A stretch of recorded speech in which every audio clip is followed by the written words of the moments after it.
Shalom keluarga Saat Teduh, saya sangat excited sekali. Karena sebentar lagi kita semua akan menerima hadirat Tuhan dan pewahyuan. Apalagi yang kita perlukan agar supaya kita menang dalam setiap permasalahan. Tuhan beserta kita, siapa lawan kita. Saya sampaikan dulu kesaksian yang Anda tuliskan untuk keluarga Saat Teduh sekaligus mendengarkan ini biar diberkati. Tami Mani Huruk, di bulan Oktober 2021 selama 1 bulan saya keluar masuk rumah sakit. Setelah menjalani beberapa pemeriksaan dokter menyimpulkan bahwa fungsi ginjal saya menurun. Saya menangis sejadi-jadinya. Setelah keluar dari rumah sakit beberapa hari kemudian, saya dijadwalkan check up lagi. Tapi malam sebelum pemeriksaan, saya mengikuti Saat Teduh bersama yang selalu saya ikuti, dan Pastor Philip berdoa buat seorang yang sakit ginjal. Pastor bernubuat bahwa batu yang ada ginjalnya itu batunya akan keluar dari air kencing. Saya mengimani nubuatan itu juga tertuju pada saya. Saya berkata, yes, saya percaya Tuhan sudah pulihkan fungsi ginjal saya. Dan sebelum menemui dokter, saya bilang sama Tuhan, saya tahu bahwa saya akan dapat kabar baik. Dan benar, setelah dicek ulang, fungsi ginjal saya sudah baik dan kembali normal. Oh, haleluya, praise the Lord, Tuhan itu baik. Doakan juga untuk jantung saya yang bocor. Terima kasih, Pastor. Saya yakin kalau Tuhan sembuhkan 1, Tuhan sembuhkan 2, Tuhan sembuhkan semua. Ya, saya imani untuk mujizat Anda dan mujizat setiap kita yang membutuhkannya hari ini. Nila dari Army of God Bandung, ini berarti anggota Gereja Mawar Sharon, anak-anak mudanya di Bandung ya. Shalom Pastor dan tim saya ikut Saat Teduh bersama tanggal 11 September 2021 dengan tema Bekal-bekal keberhasilan dari Tuhan. Di akhir ibadah, Pastor doakan untuk seorang muda yang lanjut studi tapi bimbang karena khawatir akan biaya. Pastor bernubuat bahwa akan ada kerabat dekat yang akan membantu. Saat itu saya imani bahwa itu adalah untuk saya. Tapi awalnya saya berpikir doa itu akan dijawab dengan saya lulus beasiswa. Karena saat itu saya sedang menunggu hasil akhir dari seleksi beasiswa. Namun ternyata saya gagal. Saya sempat meragukan nubuatan itu untuk saya. 4 hari sebelum batas pembayaran uang kuliah, jam 8 pagi saya ditelepon oleh dosen saya memberitahukan bahwa beliau bersedia untuk membayar uang kuliah saya. Wow, praise the Lord, saya kagum dengan cara Tuhan menolong saya. Dia bekerja dengan caranya, bukan dengan cara yang saya pikirkan. Benar ketika saya melangkah, di situ Tuhan sudah sediakan. Thank you, Pastor. Praise the Lord. Nah, sekolah yang baik ya, kalau sudah dapat beasiswa, pastikan kita tidak mengecewakan orang-orang yang membantu kita. Mei, saya memiliki benjolan yang keras di ketiak sebelah kiri saya. Benjolan itu sudah ada sekitar 4-5 tahun yang lalu. Saya sempat khawatir apakah benjolan ini pertanda suatu penyakit. Singkat cerita, bulan Desember 2021 saya didiagnosa bahwa jantung saya bengkak. Saya punya riwayat jantung bawaan. Dan sejak saat itu saya jadi sering mendengar khotbah di YouTube tentang mujizat kesembuhan dan Before 30 yang disampaikan pastor, serta membaca buku Ku Percaya Mujizat. Dan saya imani bebas dari penyakit tumor maupun benjolan. Tanpa saya sadari sekitar 2 minggu kemudian, tiba-tiba saya raba ketiak saya dan kaget benjolannya udah nggak ada. Saya tahu itu bukan kebetulan, Tuhan sudah sembuhkan. Praise the Lord, thanks Pastor yang selalu sampaikan isi hati Tuhan untuk menguatkan kami yang menderita sakit penyakit. God bless you. Angka yang tepat pada waktu lagi dilanda pencobaan, bukanlah nganggur pikiran, isi dengan yang berguna. Lihat program-program firman yang membangun. Baca buku, itu buku tadi adalah buku yang kami tulis beberapa waktu yang lalu, Ku Percaya Mujizat. Saya yakin Anda mengisi dengan firman, tak akan hasilnya mengecewakan. God bless you. Hari ini kita akan menerima pewahyuan baru. Sebelumnya, mari kita sujud menghadap Tuhan dengan hati yang tulus dan hati yang haus. Are you ready to enter the presence of God with me? Praise the Lord. Haleluya.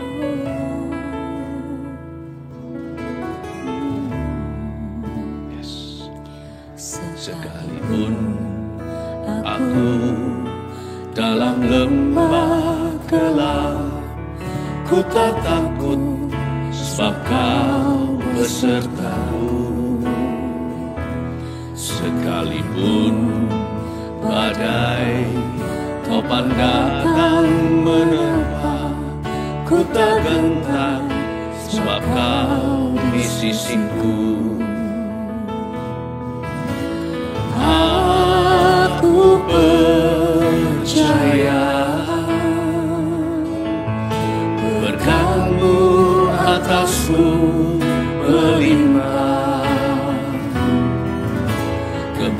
kebajikan, kemurahan selalu mengikutiku.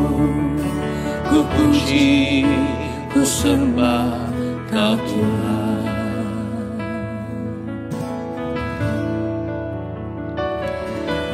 Sekalipun aku dalam lembah kelam, ku tak takut sebab Kau besertaku. Sekalipun badai topan datang menerpa, ku tak gentar sebab Kau di sisiku. Aku percaya, Aku percaya, berkat-Mu atasku melimpah. kebajikan, Kebajikan, kemurahan selalu mengikutiku. Ku puji, ku sembah Kau Tuhan. aku percaya, Aku percaya, berkat-Mu atasku melimpah. amin. Kebajikan, kemurahan selalu mengikutiku. Ku puji, ku sembah Kau Tuhan. Dengan iman percaya kami Tuhan, Sekalipun aku dalam lembah kelam, ku tak takut sebab Kau besertaku. Sekalipun badai topan datang menerpa, ku tak gentar sebab Kau di sisiku. aku percaya, Aku percaya, berkat-Mu atasku melimpah. Kebajikan, kemurahan selalu mengikutiku. Ku puji, ku sembah Kau Tuhan. kami percaya, Aku percaya, berkat-Mu atasku melimpah. Kebajikan, kemurahan selalu mengikutiku. Ku puji, ku sembah Kau Tuhan. aku percaya, Ku percaya, berkat-Mu atasku melimpah. Kebajikan, kemurahan selalu mengikutiku. Ku puji, ku sembah Kau Tuhan. aku percaya, Aku percaya, berkat-Mu atasku melimpah. Kebajikan, kemurahan selalu mengikutiku. Ku puji, ku sembah Kau Tuhan. aku percaya, Aku percaya, berkat-Mu atasku melimpah. Kebajikan, kemurahan selalu mengikutiku. Ku puji, ku sembah Kau Tuhan. kebajikan, Oh, kebajikan, kemurahan selalu mengikutiku. ku sembah Kau Tuhan. Kebajikan, kebajikan, kemurahan selalu mengikutiku. Ku puji, ku sembah Kau Tuhan.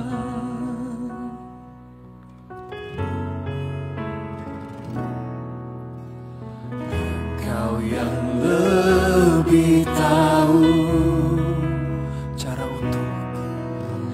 cara untuk membuka jalanku. Engkau yang lebih mengerti cara untuk menolong hidupku.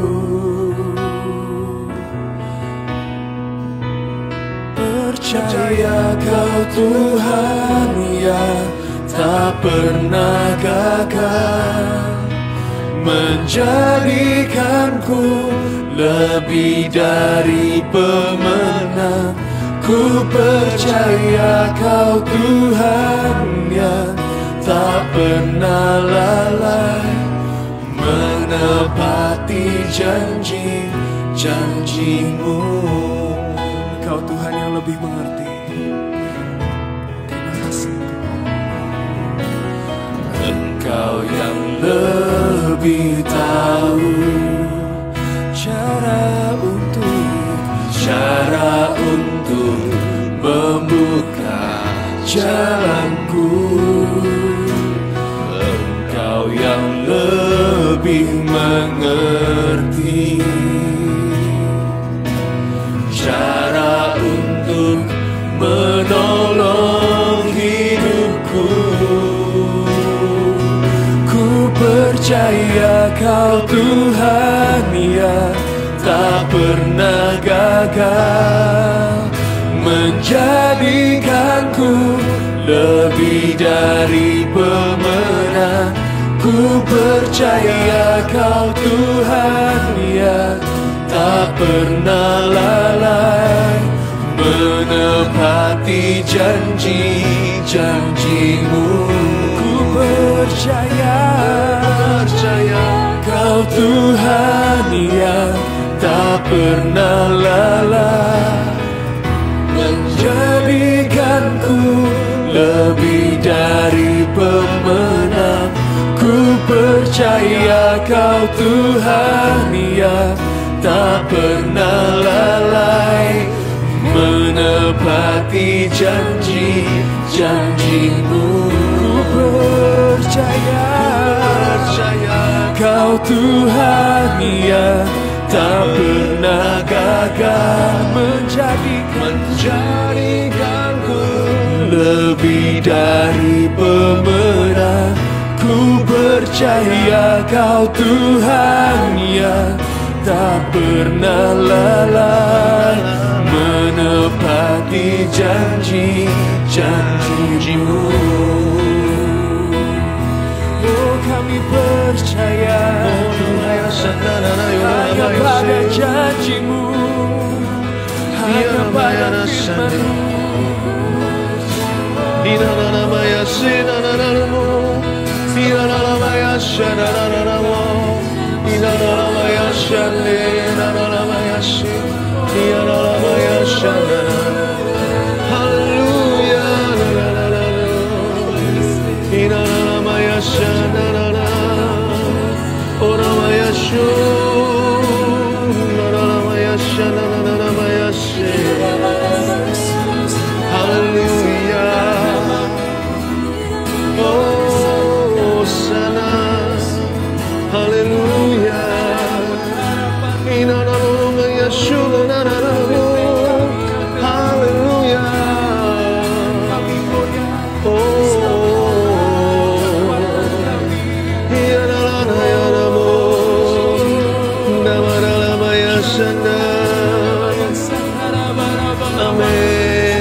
Haleluya. Ku percaya Kau Tuhan yang tak pernah gagal, menjadikanku lebih dari pemenang. Ku percaya Kau Tuhan yang tak pernah lalai, menepati janji-janjimu, menepati janji-janjimu, menepati janji-janjimu, menepati janji-janjimu. Kami mengundang pewahyuan-Mu atas kami. Kami mengundang hadirat-Mu. Itu saja yang kami butuhkan agar kami menang. Untuk mengatasi setiap masalah hidup, kami hanya perlu Engkau Roh Kudus. Kau tunjukkan jalan. Biarkan kami tidak bersandar pada pengertian kami, tapi bersandar pada pewahyuan Tuhan. Sampaikan sabda-Mu, urapi hamba-Mu, beri kemampuan, karena hamba tak mampu dari diriku. Tapi Engkau Roh Kudus, biarkan Kau yang bekerja dalam kehidupan keluarga Saat Teduh, satu persatu, tak ada yang ketinggalan tanpa perkecualian. Urapi kami, sembunyikan hamba-Mu di balik salib-Mu. Dalam nama Yesus. Amin. Puji Tuhan. Mari kita ambil Alkitab kita. Saya ingin bagikan perspektif yang beda dalam masalah. Supaya kita itu tidak jadi orang yang bersandar pada perasaan. Karena perasaan kita itu very tricky. Sangat menjebak sekali. Tapi kalau kita mau bersandar pada sesuatu yang pasti, yang bisa membawa kita dari kemuliaan pada kemuliaan, dan bisa menuntun kita pada kemenangan, ya hanya satu, bersandar pada pewahyuan dan kebenaran. Perspektif yang beda dalam masalah akan saya ajarkan lewat firman di Yesaya pasal 49. Yesaya 49 ayat 14-26, kurang lebih 12 ayatnya. Mari kita baca. Sion berkata, Tuhan telah meninggalkan aku dan Tuhan telah melupakan aku. Dapatkah seorang perempuan melupakan bayinya, sehingga ia tidak dapat menyayangi anak dari kandungannya? Sekalipun dia melupakannya, aku tidak akan melupakan engkau. Lihat, aku telah melukiskan engkau di telapak tanganku, tembok-tembokmu tetap di ruang mataku. Orang-orang yang membangun engkau datang bersegera, tetapi orang-orang yang merombak dan merusak engkau meninggalkan engkau. Berhenti di sana dulu, saya jelaskan 4 ayat. Ayat 14 pertama-tama, Sion berkata, ini adalah curhatnya umat. Tuhan telah meninggalkan aku, dan Tuhan telah melupakan saya. Mirip ya seperti kita. Perasaan kita juga kayak gitu ketika ditimpa masalah. Apalagi kalau nggak keluar-keluar dari masalah itu, Tuhan sudah lupa sama aku. Tuhan telah meninggalkan aku. Mungkin kita beralasan untuk berkata begitu. Misalnya kalau kita habis jatuh dalam dosa, kita perasaan guilty, rasa bersalah, sudah pasti Tuhan meninggalkan saya. Atau bisa jadi bukan karena kesalahan kita, tapi kenapa Tuhan izinkan lama-lama kalau kita itu tidak pernah melihat jalan keluar atau tidak nampak titik terang solusinya. Setelah berdoa sekian lama, bahkan berpuasa, bahkan tidak ada jawaban seolah-olah, itu kita mudah sekali untuk bisa berkata Tuhan sudah meninggalkan aku. Tapi jangan percaya pada perasaanmu.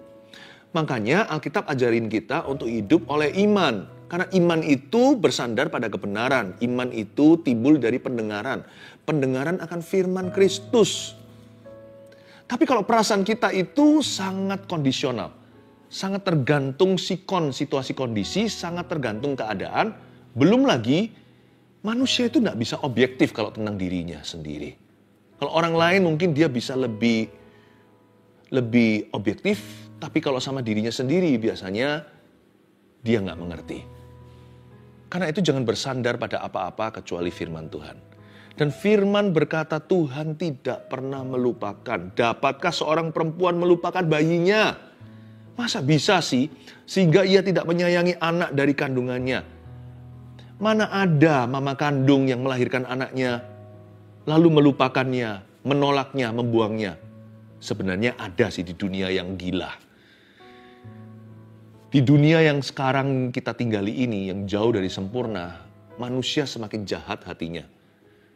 Ada loh kasus-kasus mamanya sendiri buang anak. Ada orang-orang yang tega.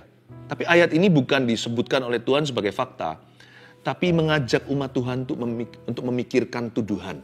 Sebelum menuduh Tuhan, coba bandingkan dulu Tuhan dengan orang. Kalau orang aja jarang, ada sih ada, tapi sangat-sangat jarangnya. Sehingga kalau sampai ada, seluruh dunia akan geleng-geleng kepala. Kok bisa gitu mama itu? Mana ada ibu kandung yang demikian? Kalau orang yang jahat, manusia yang berdosa aja, begitu jarangnya kasus begitu. Kenapa kita menuduh Tuhan dengan tuduhan demikian? Kita mengatakan bahwa dia telah meninggalkan kita. Kok bisa dia meninggalkan ciptaannya? Apalagi kita ini karya tebusan. Masa mungkin sih? Kan kita itu memanggil dia Bapa di sorga atau Bapa sorgawi. Dari Bapa lah turun ke orang tua. Kasih ayah, kasih ibu itu pinjaman ilahi. Sumbernya itu Kristus. Papa mama orang tua kita yang terbaik pun hanyalah manusia berdosa. Tahukah, kecuali karena roh yang di dalam kita, manusia itu ciptaan mulia. Ketika diciptakan, manusia itu dihembusi nafas Tuhan, dicipta dalam gambar dan rupa Allah. Tapi sejak kita jatuh dalam dosa, manusia dan hewan itu 11-12. Beda tipis, semua itu bergantung insting saja. Kalau insting manusia jahat aja, cinta anaknya, dibelanin lagi. Apalagi Tuhan. Jangan bandingkan Tuhan sama orang baik. Orang baik akan terkesan jahat dibandingkan dengan kasih Yesus. Apalagi kok kita itu dengan mudahnya membandingkan Tuhan dengan orang jahat. Waktu kita berkata Tuhan itu melupakan saya, itu sama dengan menuduh Tuhan itu jahat. Itu sama dengan kita itu menghakimi Tuhan. Dan dengan mengatakan bahwa dia meninggalkan kita, itu tuduhan tak beralasan. Kenapa tidak beralasan? Saya tunjukkan di ayat 16. Ayat 15b dulu, sekalipun dia melupakannya, aku tidak akan melupakan engkau. Jadi Tuhan langsung to the point beritahu, aku nggak begitu. Ayat 16, lihat. Disuruh buka mata nih. Orang yang menuduh Tuhan telah meninggalkannya atau telah melupakannya, orang itu buta rohani. Tapi Tuhan nggak marah, malah Tuhan celikkan mata. Saya berdoa juga saat ini kalau ada yang mendengar dan menyaksikan firman yang dibagikan ini, kalau ada yang saat ini di antara keluarga Saat Teduh yang kepahitan, hatinya itu kecewa, hatinya merasa sendirian. Lihat, saya berdoa dengan kata lihat ini Roh Kudus akan hinggap padamu dan membuka mata rohanimu. Lihat, aku, kata Tuhan, aku telah melukiskan engkau di telapak tanganku. Tembok-tembokmu tetap di ruang mataku. Suruh lihat apa? Suruh lihat tangan berlubang paku. Coba baca lagi. Lihat aku telah melukiskan engkau di telapak tanganku. Emangnya Tuhan melukiskan apa di telapak tangannya? Ada satu lukisan dari Kalvari. Jangan lupa, tangan itu ada lubangnya.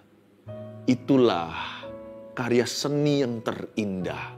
Sekalipun ketika kejadian itu mengejamkan sekali, orang dibunuh dengan cara demikian, tak tanggung-tanggung, Allah sendiri digantung di sana karena ciptaannya, yaitu anak Allah yang maha tinggi, Yesus Kristus namanya.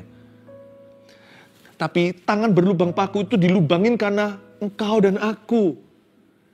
Lihat, aku telah melukiskan engkau di telapak tanganku. Setiap kali Tuhan melihat tangan berlubang paku, mana bisa Tuhan marah padamu dan padaku. Tuhan bisa sedih, Tuhan bisa tegur kita, tapi Tuhan tidak bisa lagi murka. Sekalipun dia bisa marah sekali-kali dalam hidup kita, mana ada sih orang tua yang akan cuek kalau anaknya salah. Tapi Allah gak bisa murka sama kita. Setiap kali dia melihat tangan berlubang paku pada tangan Yesus anak Allah, murkanya dikesampingkan. Murkanya dilewatkan. Dan setiap kali Yesus melihat tangannya sendiri yang berlubang paku, dia ingat dirimu. Tahukah Anda ada di tangannya? Lubang paku itulah alamatnya. Tiap kali Tuhan melihat dan memandang itu, dia telah melukiskan wajahmu di situ. Kok bisa dia lupakan? Kalau mama duniawi, ibu kandung sekalian, bisa melupakan anak-anaknya atau anak kandungnya, Tuhan tidak jahat. Aku telah melukiskan kau di telapak tanganku. Tembok-tembokmu tetap di ruang mataku. Tembok-tembok ini maksudnya apa? Yesaya ini kan nabi di perjanjian lama. Nabi kepada suku Yehuda. Nabi kepada bangsa pilihan Allah. Dan dia berkata gini, tembok-tembokmu tetap di ruang mataku. Itu kalau kita bicara soal tembok zaman dulu. Tembok itu seperti hari ini pagar rumah. Atau pintu terkunci, itu berarti perlindungan dan privasi. Zaman dulu, karena waktu dahulu kala tidak ada rudal atau apa, jadi tembok yang tinggi itu perlindungan kota. Gara-gara tembok, musuh tidak datang. Negara sebelah tidak bisa menyerang. Tembok itu bicara tentang perlindungan. Tuhan berkata, setiap kali aku melihat tanganku, tangan berlubang paku, aku melihat dirimu, dan yang kuingat akan engkau adalah betapa aku mengasihimu. Dan hatiku senantiasa ingin untuk melindungi hidupmu. Tahukah Tuhan itu selalu bermaksud untuk membangun kita? Poin nomor 1. Maksud hati Tuhan itu selalu untuk melindungi. Kenapa kita tuduh dia mencelakakan? Bukankah Tuhan sendiri yang berkata di pasal yang lain dalam firman Tuhan, aku tidak punya rancangan untuk mencelakakanmu, tapi aku punya rancangan damai sejahtera untukmu. Maksud hati Tuhan itu selalu untuk melindungi kita. Karena itu perasaan kita itu bisa salah. Perasaan kita bisa menipu. Apalagi kalau kita merasa Tuhan sudah meninggalkan aku. Tuhan sudah melupakan saya. Itu perasaan gak benar. Yang betul adalah ini. Fakta kebenaran firman berkata, terlanjur sudah, Tuhan sudah mati untuk Anda dan saya 2000 tahun lalu. Barang udah dibeli gak bisa dikembalikan. Kalau Anda beli sesuatu, sekalipun terlalu mahal, Anda pasti akan simpan. Menurut saya kita ini dibeli terlalu mahal atau overprice. Masa sih anak Allah ganti kita? Gak sebanding kan? Masa pengemis seperti kita ini, perampok, pendosa, diganti dengan nyawanya pangeran sorga? 1 banding 1 loh. Memang Tuhan mati untuk seluruh bumi. Tapi Tuhan juga mati untuk setiap jiwa. Menurut saya kita kemahalan dibeli. Pernah nggak Anda beli sesuatu yang memang mahal? Karena memang manusia itu berharga. Dicipta dalam gambaran rupa Allah. Tapi waktu ditebus, kemahalan. Tapi Tuhan nggak ditipu. Tuhan membelinya sengaja kemahalan. Karena Tuhan itu menghargai kita itu top-topan. Jadi bukan karena Tuhan itu dijualin oleh seseorang saudagar lalu ditipu harga. Tuhan nggak begitu. Tuhan tahu harga kita. Tuhan tahu dosa kita. Tuhan tahu ketika Tuhan menebus kita, apa yang dia lakukan di Golgota. Kalau Anda beli sesuatu yang memang berharga, lalu Anda beli dengan uang ekstra dan dimahalin sekaligus. Karena tidak baik Anda beli yang ginian itu yang murahan. Anda mau menghargai apa yang Anda dapatkan. Wow! Masa setelah itu sampai pulang ke rumah Anda hancurkan.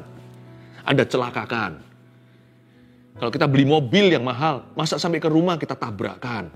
Kita beli rumah yang mahal, masa setelah kita masuk ke rumah itu, lalu kita porak-porandakan. Nggak mungkin kan? Pasti disayang, dirawat, dilindungi. Hanya karena ada pencobaan dan masalah di hidup kita, bukan berarti Tuhan tidak melindungi kita. Because things could have gotten worse. Karena sebenarnya, kita bisa jauh lebih terpuruk dari itu. Jikalau Tuhan izinkan, pasti ada maksud mulia. Kita ini barang yang dibeli kemahalan. Masa Tuhan akan hancurkan? Bukankah maksud Tuhan bahwa kita masuk dalam kerajaannya itu bukan untuk menghancurkan dan memporak-porandakan? Beli mahal-mahal masa dibuang dan disia-sia? Tapi pasti dirawat, pasti dituntun dan dibimbingnya. Maksud hati Tuhan itu jangan dicurigai lagi ya, hai manusia. Mari kita jangan mencobai dia lagi. Maksud hati Tuhan itu selalu mulia. Good intention, Tuhan selalu punya keinginan dan kerinduan untuk membangun hidup kita, bukan menghancurkannya. Lihat, aku telah melukiskan engkau di telapak tanganku, tembok-tembokmu tetap di ruang mataku. Lalu Tuhan berkata, orang-orang yang membangun engkau datang bersegera. Future tense. Ini kata masa depan, memang belum terjadi. Yesaya menubuatkan suatu hari, orang-orang yang membangun Israel akan datang bersegera. Tapi orang-orang yang merombak dan merusak, kau ini bukan rombak di sini, bukan renovasi. Rombak ini menghancurkan, merusak, memporak-porandakan. Orang-orang yang merombak dan merusak engkau, meninggalkan engkau. Percayalah, kalau kita jalan sama Tuhan, kehidupan kita nggak tentu lebih nyaman, tapi hati kita akan semakin enak. Damai sejahtera itu menjadi porsi yang pasti. Orang kalau ikut Tuhan itu, berjalan makin lama makin kuat hendak menghadap Allah di Sion. Orang itu hidupnya nggak tentu semakin mulus, tapi orang itu hidupnya akan semakin mantap. Orang itu hidupnya akan semakin penuh. Kata kelimpahan itu bukan berarti tanpa masalah. Kata kelimpahan atau abundance itu artinya itu Tuhan penuhkan. Dia penuhkan. Masalah ada, tapi tak kalah dengan itu, selalu ada penyertaan di situ. Ada kemenangan, ada kemuliaan di balik salibnya. Di baliknya sekalian, di balik salibnya sekalian, tetap ada kemuliaan sekalipun mungkin kita sekarang dirudung duka cita. Mungkin sekarang kita mengalami ujian iman. Mungkin kita mendapatkan tekanan, tetapi tetap di balik itu, di balik salibnya ada glory. Percayalah kepada Tuhan, jangan bersandar pada pengertian pikiran sendiri, karena manusia itu dikutuki dengan panca indera. Karena apa yang kita lihat itu kebenaran. Apa yang kita dengar, rasa, cicip itu fakta. Kalau begitu kan nggak ada yang namanya radio wave, tidak ada yang namanya yang ada di udara ini. Tahu nggak? Panca indera itu bukanlah seluruh dunia. Ada banyak hal itu yang tidak tercakup di panca indera kita. Makanya di alam rohani harus pakai iman dalam janji-janji Tuhan. Tuhan berkata, yang membangun engkau akan datang. Yang merusakmu akan pergi. Katakan amin dengan segenap hati. Ayat 18. Angkatlah mukamu dan lihatlah ke sekeliling. Mereka semua berhimpun datang kepadamu. Demi aku yang hidup, demikianlah firman Tuhan. Sungguh mereka semua akan kau pakai sebagai perhiasan. Dan mereka akan kau lilitkan seperti yang dilakukan pengantin perempuan. Apa ya ini ya? Apa atau siapa yang berhimpun datang? Berbondong-bondong lagi. Sampai kita disuruh angkat muka dan terkagum-kagum lihat ke sekeliling apa yang sedang terjadi. Lanjut ayat 19. Sebab tempat-tempatmu yang tandus dan sunyi sepi dan negerimu yang dirombak sungguh sekarang terlalu sempit untuk sekian banyak pendudukmu dan orang-orang yang mau menelan engkau akan menjauh. Oh, tempat itu tandus, sunyi, sepi, abandon atau ditinggalkan. Reruntuhan, puing-puing belaka. Sekarang segera akan terisi. Kalau orang sudah pada titik ini, sudah putus asa biasanya, atau sudah hopeless tanpa pengharapan yang pasti. Seperti ini sudah malas mencoba lagi. Udah di titik beyond repair, atau sudah berada di titik tidak bisa diperbaiki. Ini kalau penyakit, sudah tinggal divonis mati. Udahlah, mau makan apa terserah, nikmati hidup sisa berapa bulan. Kalau ini pekerjaan, udah gak bisa bangkit lagi. Dahulu punya, sekarang hilang semua. Malah justru dililit hutang. Jangankan masih bisa punya pegangan. Apapun yang ada, kalau perlu, pakaian yang ada di tubuh kita itu pun dijual, nggak bisa tutup hutang piutang. Mana bisa pikiran jauh, mau bangkit lagi lah, mau mencoba lagi, mau membangun kembali. Udahlah, jangan mulu-mulu.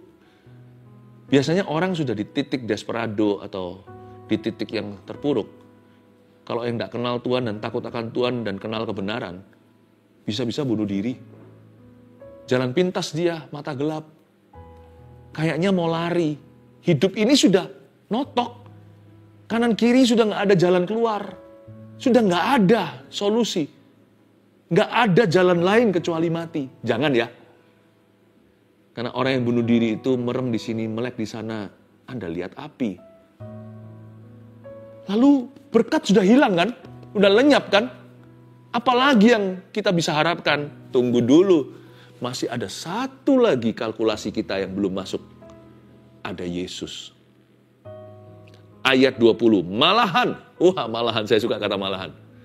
Malahan anak-anakmu yang kau sangka hilang akan berkata kepadamu, haleluya.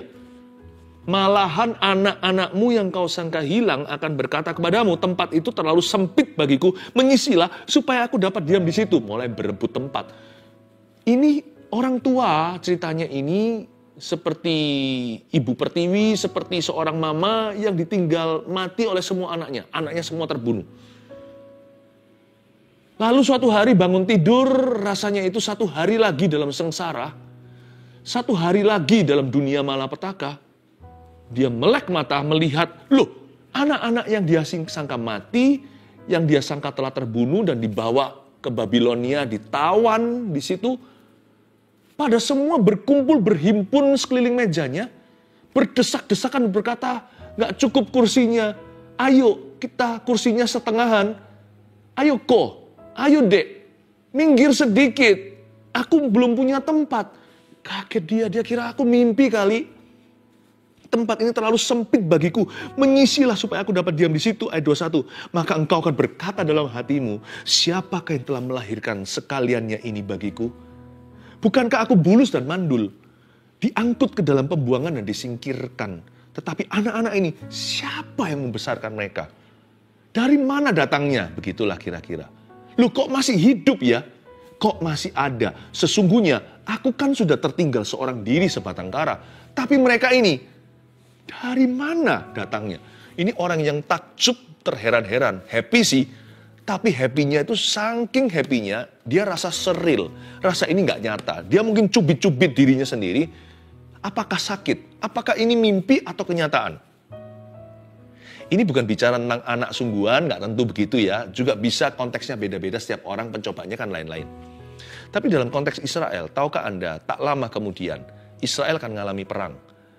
Israel di zaman setelah Salomo meninggal, kan terbagi jadi 2 kerajaan, utara dan selatan.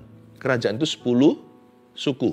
Suku terbesar namanya Efraim, keturunan Yusuf. Tapi yang bawah itu, yang menjadi kerajaan Daud, Salomo dan seterusnya, tinggal 2 suku yaitu Benyamin dan Yehuda. Itu adalah Israel sebelah selatan. Namanya Yehuda. Nanti ketika perang terjadi, yang 2 ini diangkut ke Babilonia. Terjadi perang, Israel ditaklukkan oleh Nebukadnezar. Raja Babilonia zaman sekarang di daerah Irak. Sedangkan 10 suku yang atas itu dikalahkan oleh Assyria. Negeri lain. Ya. Negeri Asyur, itu sekitar daerah Iran. Di atas itu pokoknya, di Timur Tengah. Nah, ketika ini ditangkap oleh 2 kerajaan yang berbeda, beda kebijakan. Yang ini masih dipertahankan. Karena mereka diangkut, tapi identitas mereka, statusnya tetap dipertahankan. Sedangkan yang 10 ini punah. 10 ini disebarluaskan, kawin campur, dipindah-pindah negeri sana-sini, silsilahnya gonta-ganti, habislah semua history, tidak ada lagi bekasnya. Sudah tidak ada lagi jejak kaki. Jadi orang-orang sudah tidak bisa trace back, udah tidak bisa menyelidiki lagi, menelusuri. Apakah mereka orang Yahudi atau bukan? Jadi 10 suku telah punah. Jadi ini Yesaya jauh hari menubuatkan, suatu hari Israel secara keseluruhan akan berkata, sebagian besar anakku hilang 10/12. Tapi kalau Anda baca di kitab Wahyu, Anda akan terkejut sekali. Nanti secara ilustratif, 144.000 Yahudi. Pada waktu itu bangsa Israel 12 suku akan mengalami kebangunan rohani dan keselamatan terjadi. Loh kok bisa muncul lagi tuh 10? Bukannya sudah punah dalam history, dalam sejarah. Nanti di kitab Wahyu, jadi lewat masa kita ini, masa modern itu sampai nanti mendekati kiamat. Itu 10 suku restorasi. Muncul lagi di atas permukaan bumi. Loh, saya sangka hilang. Kalau Anda baca lagi ayat-ayat di Wahyu, nanti di sorga itu ada gerbang, ada 12 batu-batunya, ada 12 gerbangnya ini. Loh, harusnya kan sisa 2. Kenapa kok Tuhan tetap hitungannya 12? Bukan 12 rasul saja, 12 anak Yakub atau suku Israel. Saya beritahu satu hal. Sekali Tuhan buat perjanjian sama Abraham, berkat itu tidak bisa hilang. Tuhan hanya tunggu orang benar, Tuhan hanya tunggu jalan masuk, orang yang tepat, mereka yang beriman, mereka yang berani bayar harganya, mereka yang berani setia. Berkat itu akan dikembalikan, dipulihkan. Tulis poin nomor 2. Berkat yang disangka hilang, ternyata masih ada. Perspektif yang beda dalam masalah. Kadang kalau kita dalam permasalahan kan kita merasa, udah mati aku, udah kiamat ini, habis punahlah seluruh harapan. Udah gak mungkin bisa bangkit. Gini loh, kalau itu bicara tentang materi kerugiannya, jikalau yang rugi itu hanya materi maksud saya, yang terambil dari Anda hanyalah cash saja atau harta benda. Kalau Anda masih punya perjanjian dengan Tuhan, berkat itu gak pernah hilang. Yang dicuri atau yang dirampas dari Anda itu hanyalah air susunya, bukan sapi perahnya. Aku punya berapa sirna, aku punya berapa punah.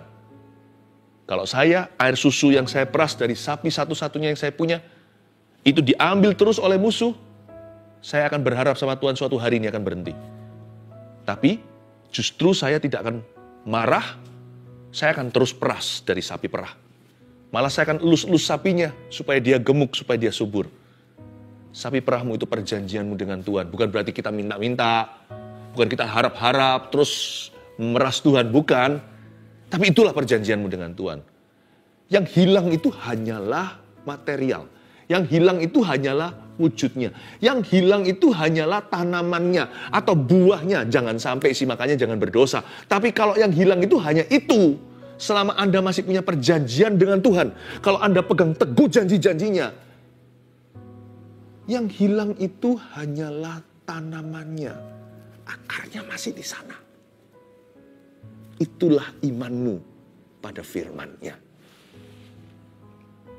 Berkat yang kau sangka hilang ternyata masih ada.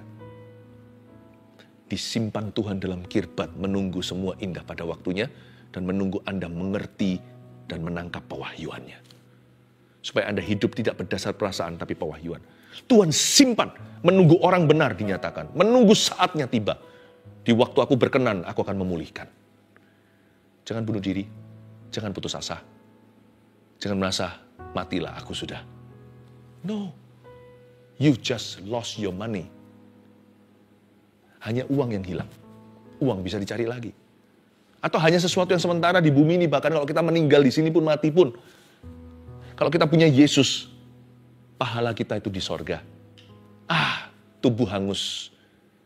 Tetapi kita tidak perlu menjadi orang yang tanpa pengharapan. Sekalipun ditinggal oleh seseorang yang kita cinta, asal sudah sama-sama dalam Tuhan. Kalau bisa dipertahankan. Tapi kalau memang sudah menjadi kehendak Tuhan, janganlah kita berkabung seperti orang yang tidak beriman. Really, following Jesus you cannot lose anything. Ikut Yesus itu kita tidak bisa merugi apa-apa. Tahukah Anda bahwa bahkan mati pun keuntungan jikalau hidup dalam Kristus. Berkat itu masih ada. Berkat yang disangka hilang ternyata masih ada. Karena berkat nggak bisa hilang. Berkat itu hinggap di kepala orang yang diberkati. Jadi bukan wujud berkatnya. Itu yang dikatakan oleh Tuhan, malah anak-anak yang kau sangka hilang. Nanti akan berkata, menyisilah. Dia kaget, siapa yang besarkan anak-anak ini? Aku kira kalian mati loh nak. Nanti waktu muncul, sudah jadi orang dewasa. Anda bahkan tidak besarkan, dibesarkan oleh kasih karunia. Nanti pulang dengan bunga-bunganya, kembali ke pangkuanmu. Karena itu setia sama Tuhan. Saya nggak bicara soal materi, saya bicara tentang apapun kecuali, terutama, damai sejahteramu itu tidak pernah pergi. Ayat 22. Beginilah firman Tuhan Allah. Lihat, aku akan mengangkat tanganku sebagai tanda untuk bangsa-bangsa. Dan memasang panji-panjiku untuk suku-suku bangsa.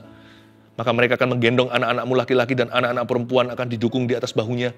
Saya suka gambaran ini. Bahwa Tuhan mengangkat tangannya itu berarti Tuhan sudah ready untuk bekerja. Tuhan sudah siap untuk berperang. Sudah angkat senjata, ketopong keselamatan. Tuhan sudah siap untuk memimpin kita di depan. Maka raja-raja akan menjadi pengasuhmu. Dan permaisuri mereka menjadi inangmu. Maka mereka akan sujud kepadamu dengan mukanya sampai ke tanah dan akan menjilat debu kakimu. Maka engkau akan mengetahui bahwa akulah Tuhan. Dan bahwa orang-orang yang menanti-nantikan aku, catat ini, tidak akan mendapat malu. Dapatkah direbut kembali jarahan dari pahlawan? Atau dapatkah lolos tawanan orang gagah? Sungguh, beginilah firman Tuhan. Tawanan pahlawan pun dapat direbut kembali. Dan jarahan orang gagah dapat lolos. Sebab aku sendiri akan melawan orang yang melawan engkau. Dan aku sendiri akan menyelamatkan anak-anakmu. Ayat 25 itu ayat emas di Alkitab saya kasih tanda. Baca dulu ayat 26. Aku akan memaksa orang-orang yang menindas engkau memakan dagingnya sendiri. Dan mereka akan mabuk minum darahnya sendiri. Seperti orang mabuk minum anggur baru. Supaya seluruh umat manusia mengetahui bahwa aku Tuhan adalah juru selamatmu. Dan penebusmu yang maha kuat. Allah Yakub. Perjanjian Tuhan dengan 12 suku Israel. Itu ada pada papanya Yakub. Suku-suku itu hanyalah air susu. Yakublah sapi perahnya. Kalau Anda mau beriman, berimanlah di level akar, bukan di level tanaman. Berimanlah di level Yakub, bukan di wujud berkat, tapi miliki hubungan dengan sang pemberi berkat atau sumbernya. Ayat 25, sungguh beginilah firman Tuhan. Tawanan pahlawan pun dapat direbut kembali. Terjadi zaman Daud, anak istri Daud dan rekan-rekannya semua direbut Amalek, bisa direbut semuanya. Tanpa satu pun mati, tanpa satu pun cacat. Tidak ada cacat celah. Goresan pun tiada. Kalau sudah di tangan teroris misalnya, mana bisa kembali utuh? Kembali hidup aja sudah kamsyah, sudah terima kasih. Tapi Alkitab ini meninggikan ekspektasi. Tawanan pahlawan pun dapat direbut kembali. Kata dapat direbut kembali itu pulih.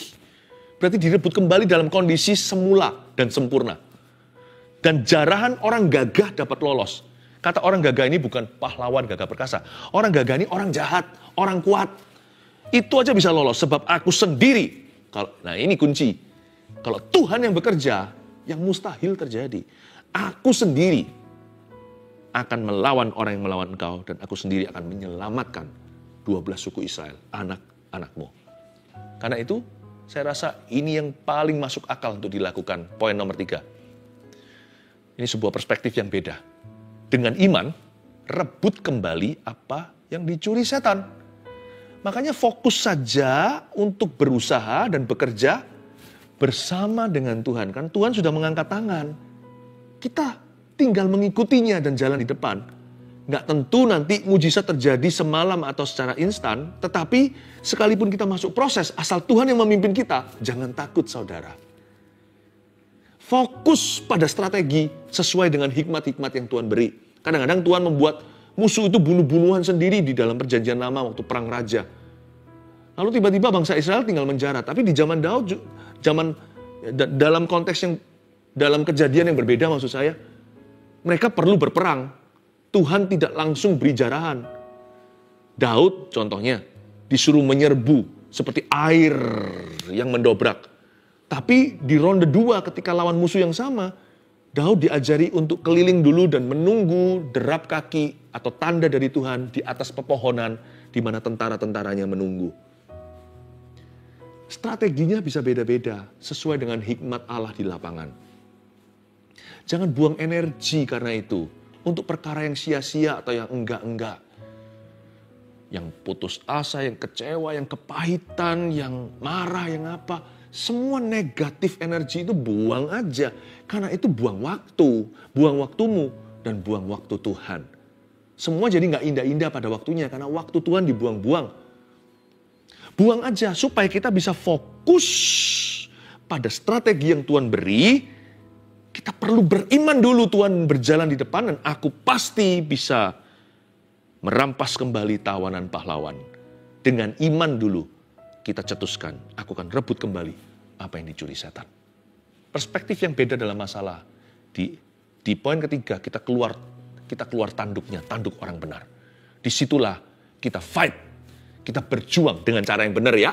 Berjuang dengan cara yang alkitabiah. Perspektif yang beda dalam masalah apa aja? 1, 2, 3. Pertama, Tuhan selalu bermaksud untuk membangun kita. Pasang itu sebagai perspektifmu.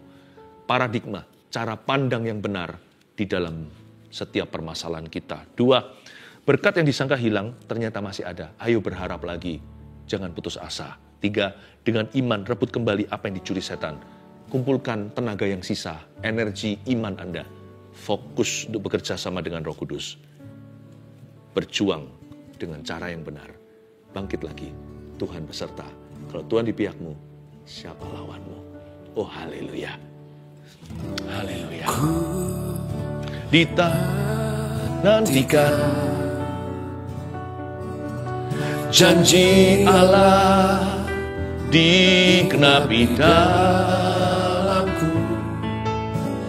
Ku harapkan yang terbaik terjadi di dalamku. Yang ku tahu Dia kerjakan seturut firman-Nya bagi kemuliaan-Nya. Yang ku yakinilah Dia sediakan seturut kasih-Nya bagiku. Nyanyikan lagu iman ini bersama dengan kami. Ku nantikan janji Allah digenapi dalamku. Ku harapkan yang terbaik terjadi di dalamku. Mari yakini, yang ku tahu Dia kerjakan seturut firman-Nya bagi kemuliaan-Nya. Yang ku yakin Dia sediakan seturut kasih-Nya bagiku. Yang ku tahu Dia kerjakan seturut firman-Nya bagi kemuliaan-Nya. Yang ku yakin Dia sediakan seturut kasih-Nya bagiku.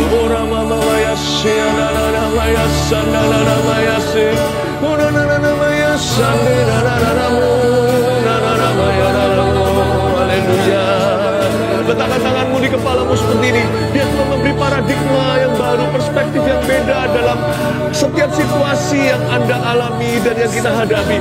Orang mau kaya sana namanya saudaramu.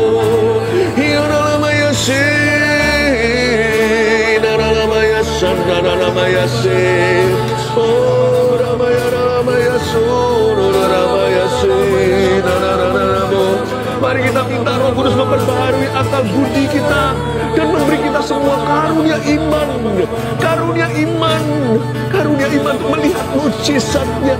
Orang makamaya sadara namanya oh nanaya sandaramu tidak mayasin namanya namanya sana namanya orang makamaya sana namanya kamaya namanya haleluya orang makamaya sana namanya kamaya.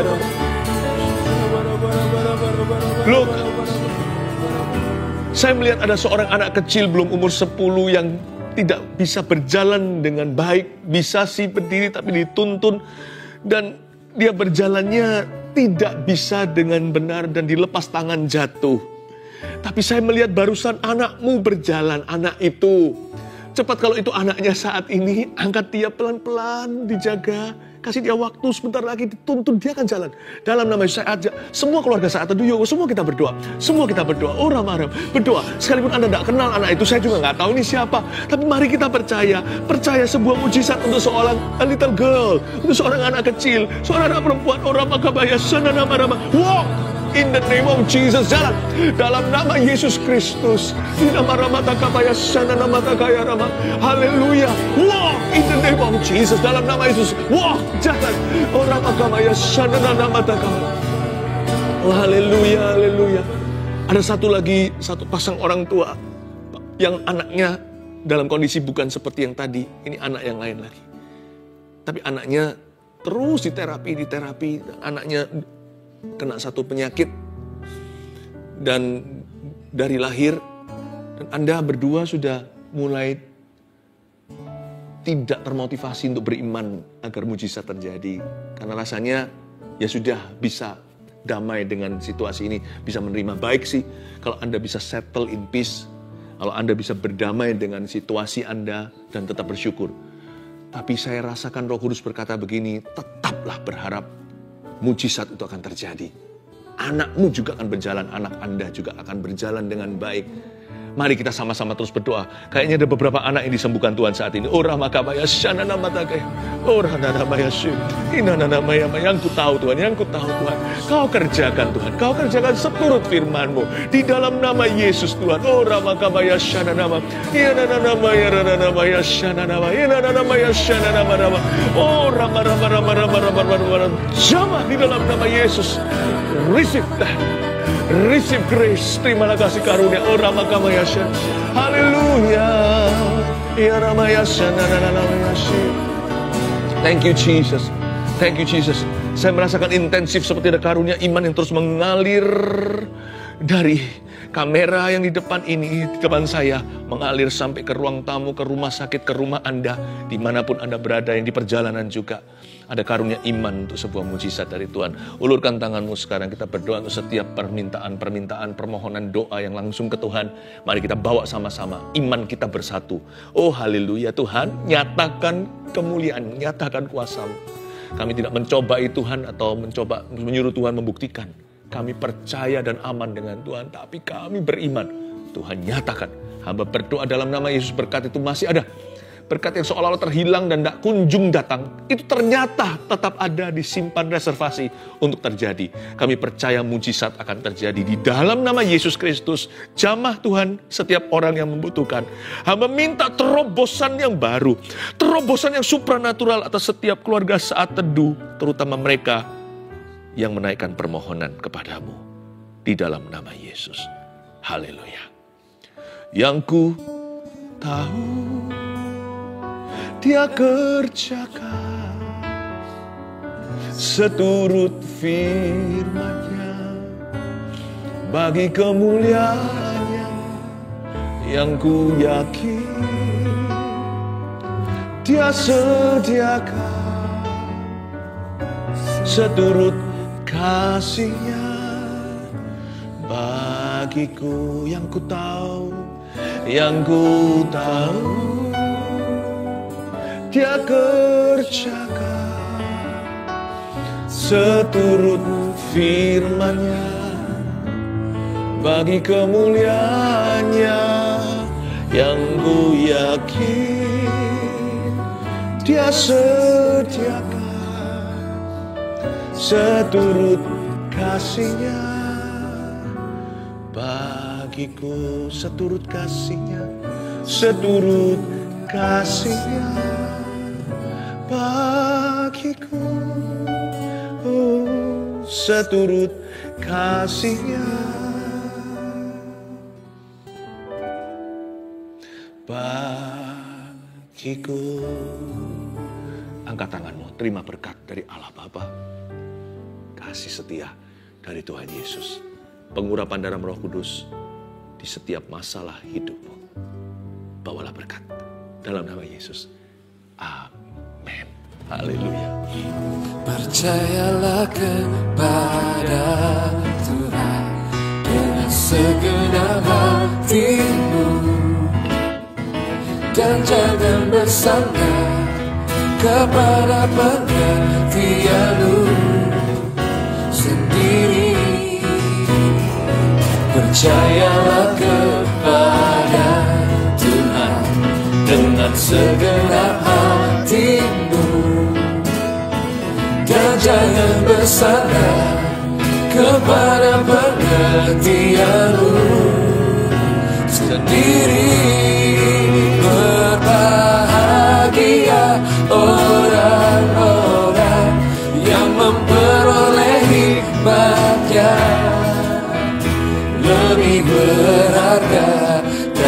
emas merah dan permata.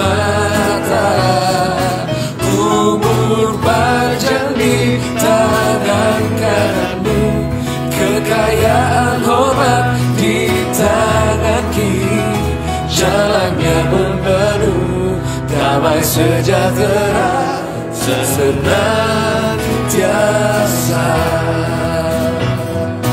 Percayalah kepada Tuhan dengan segenap hatimu, dan jangan bersandar kepada pengertianmu sendiri. Percayalah kepada Tuhan dengan segenap hatimu, dan jangan bersandar kepada pengertianmu sendiri. Berbahagia orang-orang yang memperoleh hikmatnya, lebih berharga dari emas perak dan permata. Umur panjang di tangan kananmu, kekayaan hormat di tangan kiri. Jalannya pun penuh damai sejahtera senantiasa. Berbahagia orang-orang yang memperoleh hikmatnya, lebih berharga dari emas perak dan permata. Umur panjang di tangan kananmu, kekayaan hormat di tangan kiri. Jalannya pun penuh damai sejahtera senantiasa. Jalannya pun penuh damai sejahtera senantiasa. Amin. Bye-bye.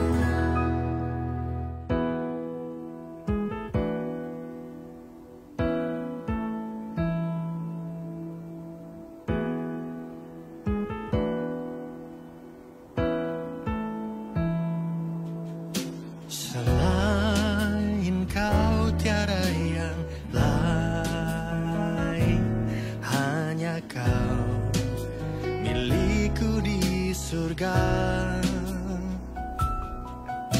Sekalipun dagingku lenyap, hatiku lelah tak berdaya. Ku sembah Engkau, Allah yang perkasa. Ku sanjung tinggi namamu di hidupku, Tuhan, tiada yang lain. Hanya Kau satu di hatiku.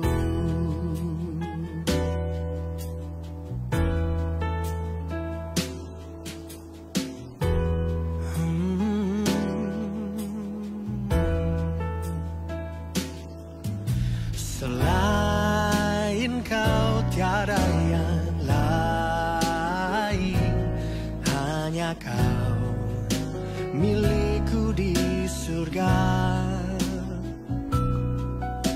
Sekalipun dagingku lenyap, hatiku lelah tak berdaya. Sembah Engkau, Allah yang perkasa. Ku sanjung tinggi namamu di hidupku, Tuhan, tiada yang lain. Hanya Kau satu di hati. hatiku.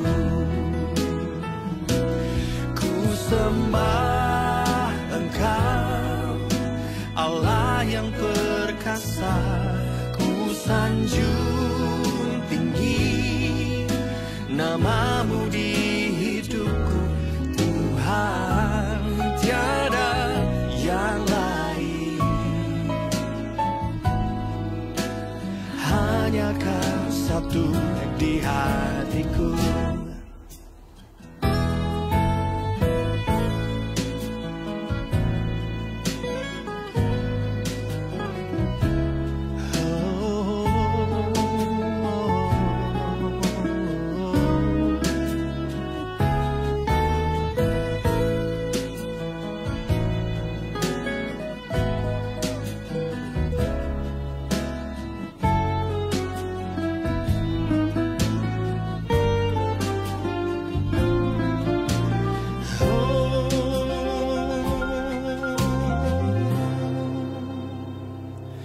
Ku sembah Engkau, Allah yang perkasa.